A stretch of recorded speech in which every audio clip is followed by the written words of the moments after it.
السلام علیکم ورحمۃ اللہ وبرکاتہ۔ ویب سیریز آفٹر کربلا میں آپ کو ایک بار پھر ویلکم۔ ناظرین، لاسٹ ایپیسوڈ میں بتایا تھا کہ ابن زیاد کا مکان بند ہونے کی وجہ سے خولی امام علی مقام کے سر مبارک کو اپنے گھر لے گیا تھا۔ پھر وہاں اس کی اپنی وائف کے ساتھ جو کنورزیشن ہوئی تھی وہ بھی ہم نے سنی۔ آج کے ایپیسوڈ میں ہم اسی سے کنیکٹ کر کے آگے بڑھیں گے۔ ناظرین، ابن زیاد کوفہ کے گورنر ہاؤس میں بیٹھا تھا اور لوگوں کو محل میں آنے کی جنرل پرمیشن تھی، یعنی کوئی بھی اندر آ سکتا تھا۔ جب دربار لوگوں سے بھر گیا تو ابن زیاد کے سامنے امام علی مقام کا سر اقدس ایک ڈش میں اس وقت بھی ظالم ابن زیاد سر مبارک کی بے حرمتی کرنے سے باز نہیں آیا۔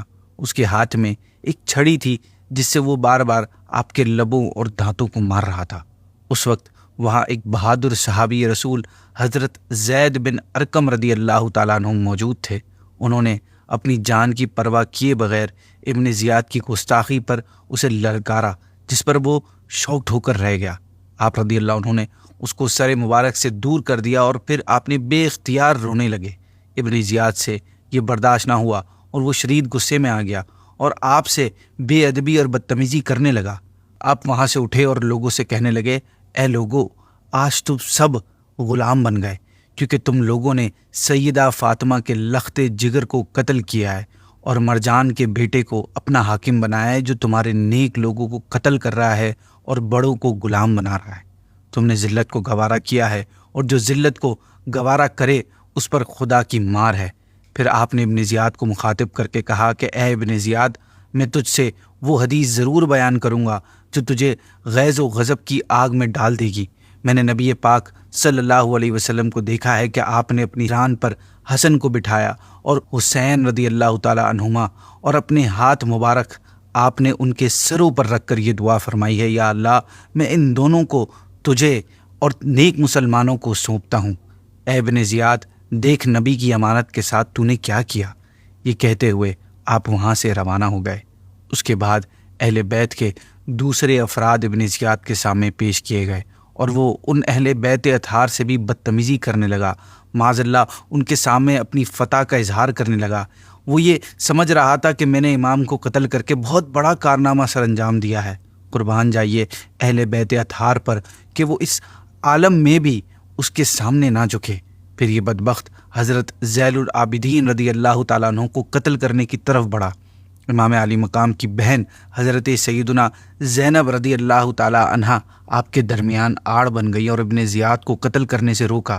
اس طرح وہ اپنے اس ناپاک ارادے سے باز آ گیا، ورنہ امام زین العابدین کو بھی شہید کر دیا جاتا۔ ویورز، اس کے بعد حضرت امام علی مقام کے سر مبارک کو انعامات حاصل کرنے کی غرض سے اس نے یزید کی طرف شام کے لیے روانہ کیا۔ اس کا مقصد یہ تھا کہ یزید کے پاس جب یہ سر مبارک پہنچے گا تو یزید اسے انعامات و اکرامات سے نوازے گا۔ جب سر مبارک کو شام کی طرف روانہ کیا جا رہا تھا تو اس وقت سر مبارک سے بڑے عجیب کرامات کا ظہور ہوا۔ چنانچہ حضرت زید بن ارقم سے روایت ہے کہ جب ابن زیاد نے حکم دیا کہ حضرت امام حسین کے سر انور کو نیزے پر چڑھا کر کوفہ کی گلیوں میں پھرایا جائے، تو اس وقت میں اپنے مکان کی کھڑکی میں کھڑا قرآن حکیم کی سورہ کہف کی تلاوت کر رہا تھا۔ پڑھتے پڑھتے جب میں اس آیت کریمہ تک پہنچا جو کہ سورہ کہف کی آیت نمبر 9 تھی، جس کا ترجمہ ہے، کیا تمہیں معلوم ہوا کہ پہاڑ کی کوہ میں اور جنگل کے کنارے والے ہماری ایک عجیب نشانی تھے۔ اس آیت پر پہنچتے ہی سر مبارک سے ایک آواز آئی، اے قرآن پڑھنے والے، اصحاب کہف کے قصے سے زیادہ عجیب میرا قتل کرنا اور سر نیزے پر لیے پھرنا ہے۔ ناظرین، حقیقت یہی ہے کیونکہ اصحاب کہف پر ظلم غیر مسلموں نے کیا تھا اور انہیں قتل نہیں کیا گیا تھا، اور امام علی مقام کو ان کے نانا جان کا کلمہ پڑھنے والوں نے مہمان بنا کر بلایا، پھر بے وفائی کی اور 3 دن بھوکا پیاسا رکھ کر شہید کر دیا۔ یہ زیادہ عجیب ہے۔ پھر جب یزیدیوں کا یہ گروپ امام علی مقام کے سر مبارک کو لے کر پہلی منزل پر ایک چرچ کے پاس رات گزارنے کے لیے رکا اور شراب پینے میں مصروف ہو گیا، تو ان کے سامنے کہیں سے ایک لوہے کی ایک قلم ظاہر ہوئی، اور اس قلم نے خون سے یہ شعر لکھا جس کا ترجمہ ہے کہ جنہوں نے حضرت امام حسین کو قتل کیا ہے وہ اس بات کی امید رکھتے ہیں کہ ان کے نانا جان قیامت کے دن ان کی شفاعت کریں گے۔ یزیدیوں نے جب یہ دیکھا تو اس پر ان کو بڑا تعجب ہوا۔ دوسری روایت میں یہ بھی آیا ہے کہ جب ان کی نگاہ لکھے ہوئے شعر پر پڑی تو انہوں نے چرچ کے راہب سے پوچھا کہ یہ شعر کس نے لکھا ہے اور کب لکھا ہوا ہے؟ راہب نے کہا، یہ کس نے لکھا ہے یہ مجھے معلوم نہیں، البتہ اتنا جانتا ہوں کہ یہ تمہارے نبی کے زمانے سے 500 برس پہلے کا لکھا ہوا ہے۔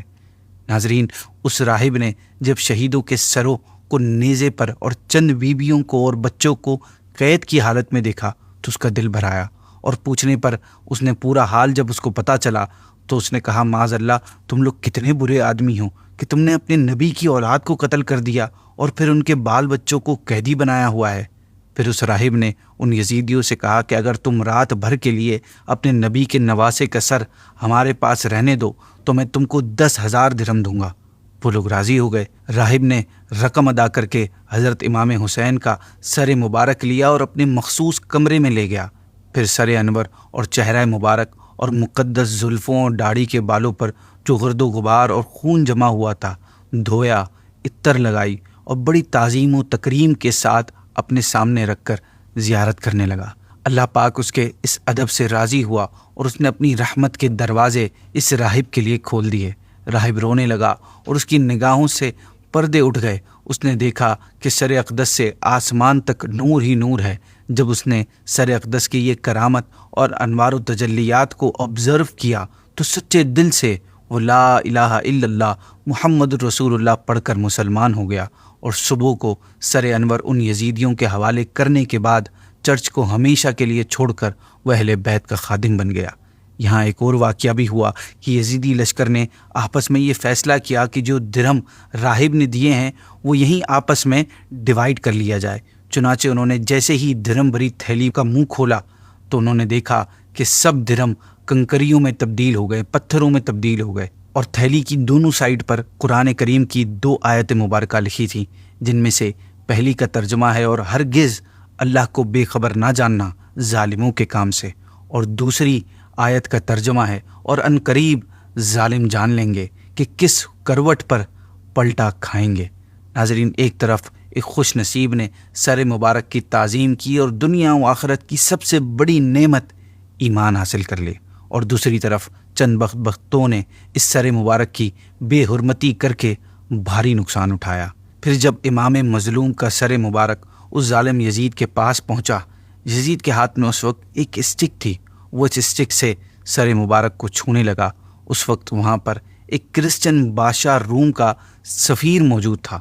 وہ سر مبارک کے ساتھ یہ سلوک دیکھ کر حیران ہو کر بولا کہ ہمارے یہاں ایک آئی لینڈ کے چرچ میں عیسیٰ علیہ الصلاۃ والسلام کے گدھے کے کھر کا نشان ابھی تک محفوظ ہے۔